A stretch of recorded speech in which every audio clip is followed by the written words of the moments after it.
কলকাতায় তাপমাত্রা 40 ডিগ্রি। মানুষ থেকে শুরু করে পশু প্রত্যেকেই নাজেহাল। গরমের সঙ্গে হচ্ছে প্রচুর পরিমাণে ঘাম আর কমে যাচ্ছে এনার্জি। এর থেকে বাঁচার উপায় প্রচুর পরিমাণে জল। তবে শুধু জলের জায়গায় একটু লস্যি বা শরবত হলে তো মন্দ হয় না।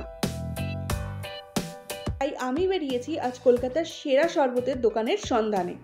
আর সেগুলো কোথায় আছে, কেমন খেতে, সব জানতে আপনারাও বেরিয়ে পড়ুন আমার সাথে অ্যাজ ইট ইজ। শুরুতেই আপনাদের যে জায়গাটায় নিয়ে আসবো সেটা হলো শিব শক্তি শরবতের দোকান। হোলিতে ভাঙের জন্য এই দোকানটা কিন্তু খুবই বিখ্যাত এবং আপনি যদি হোলিতে আসেন এখানে এতটাই ভিড় হয় যে সবসময় আপনি নাও পেতে পারেন।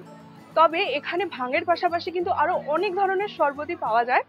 केसर है, केसर बादाम है और सब अनेक प्रकार का सब फ्लेवर है। जैसे रोज है, मैंगो है, पाइनएप्पल है, अनेक रकम पावा जाए। एखाने भांग का है शरबत, जो उसका प्राइस अलग होता है।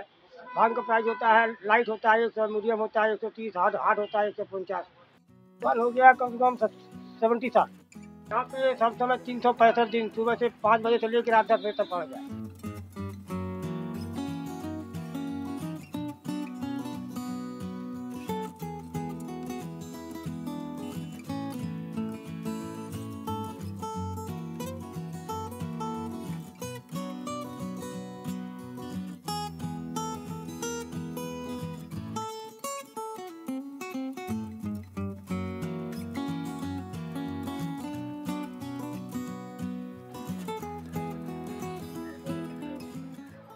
প্রাণ জুড়িয়ে গেল। খুব ভালো খেতে, খুব ঠান্ডা একটা চিলিং ব্যাপার আছে, কারণ প্রচুর পরিমাণে আইসক্রিম দেওয়া। একটা বাটারি একটা স্মেল আসছে, আর মুখে যখন পড়ছে না পুরো মাখনের মতো সফট কিছু একটা পড়ছে, মানে আইসক্রিমটা আবার সাথে একটু মাখনও দেওয়া আছে। ওপর দিয়ে কেশরটা দিয়েছে, কেশরের কিন্তু পুরো রং একদম ছড়িয়ে যাচ্ছে। এলাচ, কেশর, বাদাম সবকিছুর একটা মিক্স দারুণ একটা ফ্লেভার আসছে। বেস্ট, খুবই ভালো খেতে। বেশি মিষ্টি না, একদম ব্যালেন্স ফ্লেভার, খুব ভালো।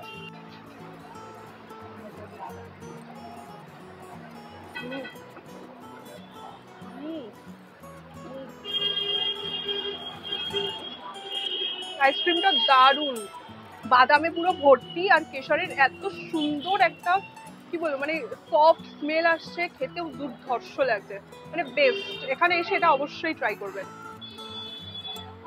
গরমকালে যদি আপনি এই এলাকায় থাকেন আর আপনার গলা ভেজাতে ইচ্ছা হয়, তাহলে এখানে এসে কিন্তু একবার শরবত ট্রাই করতেই পারেন। শোভাবাজার মেট্রো থেকে বেরিয়ে আহিরিটলার দিকে যেতে বিকে পাল এভিনিউতে রয়েছে এই দোকানটা। আর আমার পরবর্তী গন্তব্য গিরিশ পার্ক। আমি এখন দাঁড়িয়ে আছি গিরিশ পার্কের বিধান সরণিতে কপিলা আশ্রম ঋষি বাবুর দোকানে। ওনারা কিন্তু 100 বছরেরও বেশি সময় ধরে কলকাতার জনগণদের টেস্টটা মিটিয়ে আসছেন। এখানে গন্ধরাজ ঘোল আমি দেখতে পাচ্ছি, যেটা 12 মাসই পাওয়া যায়। তবে গরমকালে যেটা এখানে ফেমাস সেটা হচ্ছে কাঁচা আমের ঘোল। আর এই কাঁচা আমের ঘোলটা কিন্তু একদম কোনো ফ্লেভারের নয়, একদম রিয়েল কাঁচা আম দিয়েই বানানো হয়। এটা হচ্ছে কাঁচা আমের শরবত, অ্যাকচুয়ালি ঘোল। ঘোল কিন্তু গরমে পেট ঠান্ডা করার জন্য ভীষণই ভালো একটা পানীয়, আর সেটা যদি কাঁচা আমের ঘোল হয় তাহলে তো কোনো কথাই নেই। তো ব্যাস, নিজেকে আর আটকাতে পারছি না, এবার খেয়ে দেখবো।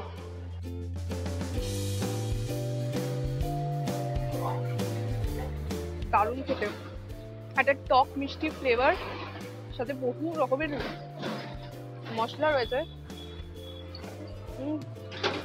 ভীষণ রিফ্রেশিং, খুব সুন্দর। মানে কাঁচা আমটা না একদম পুরো বোঝা যাচ্ছে যে হ্যাঁ রয়েছে। আর্টিফিশিয়াল যে ফ্লেভার নেই সেটাও বোঝা যাচ্ছে, যে এটা লাগে না আর্টিফিশিয়ালি কেমন একটা মানে একটা স্ট্রং ফ্লেভার, সেরকম নেই। খুব ব্যালেন্সড এবং খুব লাইট একটা ফ্লেভার, মানে ওই কাঁচা আমের ওটা রয়েছে। সাথে ঘোলের যে ব্যাপারটা খুব ব্যালেন্স, খুবই সুন্দর। আর যে পার্টিকুলার আইটেমটার জন্য এই দোকানটা বিখ্যাত সেটা হচ্ছে আবার খাই মালাই শরবত।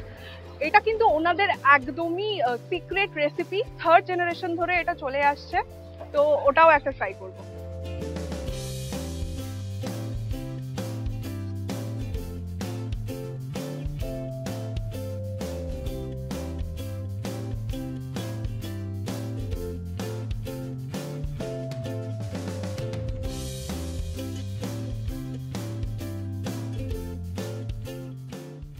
এটা হচ্ছে সেই সিগনেচার আইটেম আবার খাই মালাই শরবত।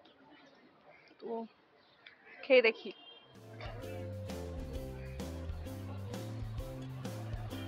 অ্যাকচুয়ালি ভালো। এখানে এলে এটা কিন্তু মাস্ট ট্রাই। খেতে এটা খুবই ভালো, মানে এক কথায় দুর্দান্ত। তবে এর মধ্যে উনি বলেই দিয়েছেন যে অনেক সিক্রেট আইটেম আছে। তো আমি কিছু কিছু বুঝতে পারছি, যেমন বাদাম, আর কিছু কিছু বুঝতে পারছি না। সেই সিক্রেটটা ওনার কাছ থেকেই জানার চেষ্টা করব। আবার খাই শরবতে, এটা আমাদের ফ্যামিলি সিক্রেট। এটাও একটা শরবত আমাদের, এটা আমি ছাড়া এই মুহূর্তে কেউ তৈরি করতে পারবে না, এবং এটা কেউ তৈরি করা সম্ভবও নয়, কারণ এই রেসিপি একমাত্র আমারই জানা আছে। এই শরবতটায় সাদা দই থাকে, খোয়া ক্ষীর থাকে, তার সঙ্গে কেশর থাকে, এবং 3 রকমের বাদাম থাকে। দুটি বাদাম আপনি পাচ্ছিলেন যেটা মুখেতে, সেটার মধ্যে আমন্ড ছিল এবং কাজু ছিল, এবং পেস্তা বাটা থাকে, এবং তার সঙ্গে সিক্রেট কিছু আমাদের মশলার সংমিশ্রণ আছে এই শরবতে। কাঁচা আমের শরবতের রেসিপি হচ্ছে কাঁচা আম পড়ে, সাদা দই থাকে, পুদিনা পাতা থাকে, তার সঙ্গে বিট লবণ এবং ঘরে ভাজা মশলার গুঁড়ো দেওয়া হয়ে থাকে। এটাই এটার সিক্রেট। আমাদের দোকান 1907 সালে স্থাপিত।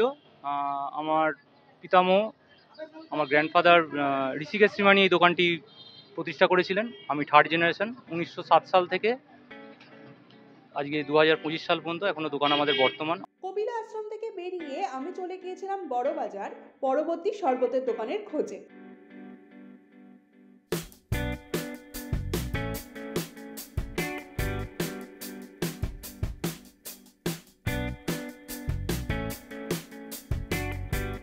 গুরুজি ঠান্ডাইওয়ালা। আমি এখানে অনেক রকমের শরবত দেখতে পাচ্ছি। কিছু কিছু শরবত মিল্ক বেসড, কিছু সিরাপ বেসড, আর কিছু সোডা বেসড রয়েছে।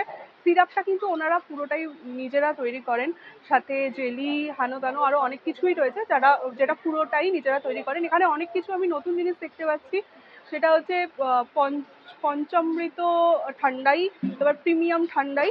তো আমি এখানকার ওনাদের বেস্ট আইটেম প্রিমিয়াম ঠান্ডাইটাই ট্রাই করবো। এটা হচ্ছে এনাদের স্পেশাল আইটেম প্রিমিয়াম ঠান্ডাই। এই 1 গ্লাসের দাম নিয়েছে 80 টাকা। পুরোটাই মিল্ক বেস, প্রচণ্ড ঠান্ডা।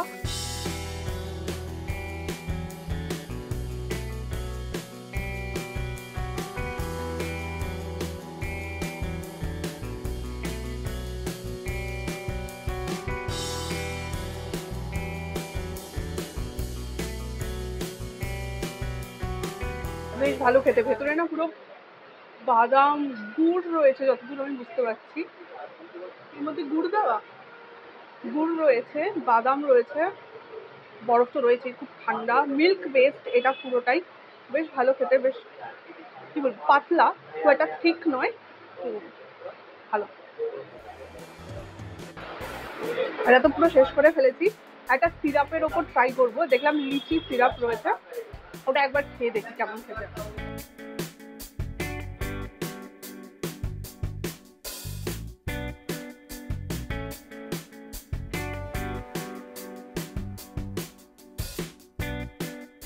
ঠান্ডাইটা যেহেতু পুরোটা মিল্ক বেস ছিল, এই কারণে সোডা আর নিইনি। নর্মাল ওয়াটার বেসের ওপর লিচির সিরাপের কি বলবো শরবত নিয়েছি। তো ওনাদের সবগুলোই একদম নিজেদের বানানো। ওনাদের সিরাপটাও কিন্তু পুরো নিজেদেরই বানানো, কোথা থেকে ইম্পোর্ট করা নয়। তো খেয়ে দেখি যে কেমন খেতে।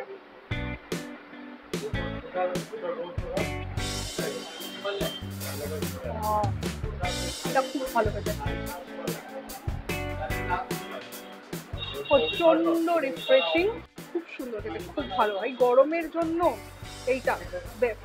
আরো অনেক রকমেরই রয়েছে, তবে আমার যেহেতু লিচি ভালো লাগে, আমি লিচিটাই ট্রাই করেছি, খুব ভালো লেগেছে। আর যাদের কাঁচা আম রয়েছে, কাঁচা আম খুব প্রিয়, তারা কাঁচা আমটাও ট্রাই করতে পারে। তারপর এমনি পাকা আমের ওপর রয়েছে, তারা সেটাও ট্রাই করতে পারে।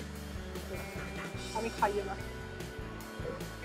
এখানকার প্রিমিয়াম ঠান্ডাইটা খুব ভালো বলবো না, তবে এদের নিজেদের বানানো সিরাপ স্কোয়াশ নিয়ে বাড়িতে শরবত বানিয়ে খেতেই পারেন। আমি একটা নিম্বু পানি সিরাপ বাড়ির জন্য নিয়েছিলাম। আচ্ছা, এটা কিন্তু কোনো পেট। তাহলে বড়বাজারে গুরুজি ঠান্ডাইওয়ালায় আসতে হলে আপনাদের আসতে হবে জগমোহন মল্লিক লেনে। আর এরপর আমি যাব সেখানে যেখানে কলকাতার সেরা শরবতের ঠিকানায় নাম তো আসবে।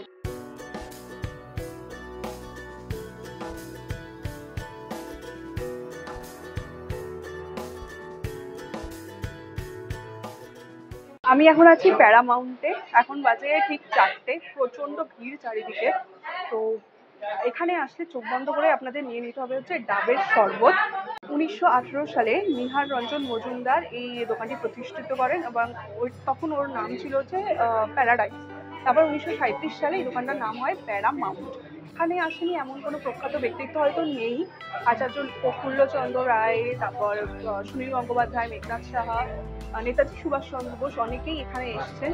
আচার্য প্রফুল্লচন্দ্র রায় নিহার রঞ্জন মজুমদারকে একদিন বলেন এমন একটি শরবত তৈরি করতে যেখানে মানে কলেজ স্টুডেন্টরা যেহেতু এখানে প্রচুর পরিমাণে আসে, তো সেটা কলেজ স্টুডেন্টদের জন্য খুবই সস্তা হবে এবং খেয়েও তাদের পেট ভরবে। তখন এখানে এই ডাবের শরবতটা তৈরি করা হয়। নিয়ে নিয়েছি ডাবের শরবত। তো এখানে এই যে দেখতে পাচ্ছেন অনেক বড় একটা শ্বাস রয়েছে, একটা না বেসিক্যালি নিচে আরো রয়েছে, এই যে অনেকগুলো রয়েছে, ঠিক আছে। আর নারকেলের শ্বাসের সাথে ওরা যে জলটা ব্যবহার করে এটা নারকেলেরই জল, নর্মাল জল না, নারকেল জল, আর সাথে ওপর দিয়ে বরফ কুচি দেওয়া আর নারকেলের শ্বাস। খেতে তো এমনি আমি ডাব প্রচণ্ড ভালোবাসি, তার মধ্যে ঠান্ডা ঠান্ডাই গরমের মধ্যে পারফেক্ট কম্বিনেশন। খেয়ে দেখবো, দারুণ দারুণ, খুব ভালো খেতে। পুরো কোনো আর্টিফিশিয়াল কোনো ফ্লেভারই নেই, একদম নর্মাল ডাবের জল, মিষ্টি, মানে চিনি মিষ্টি না, ডাবের যে মিষ্টিটা হয় সেই মিষ্টি, দারুণ খেতে। আর এই ডাবের শরবত যদি আপনাদের খেতে হয় আপনাদের কিন্তু 3:30-র পরই আসতে হবে, কারণ এখানে 3:30-র পরই এই ডাব শরবতটা পাওয়া যায় আর কি, অ্যাভেলেবেল থাকে সবসময়।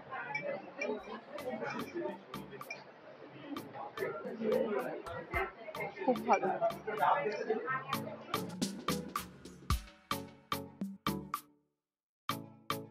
সারাদিন প্রচুর শরবত খেয়েছি আর শরবত খেতে খেতে পুরো পেটও ভরিয়ে ফেলেছি, তাই আজকে এ পর্যন্তই থাক।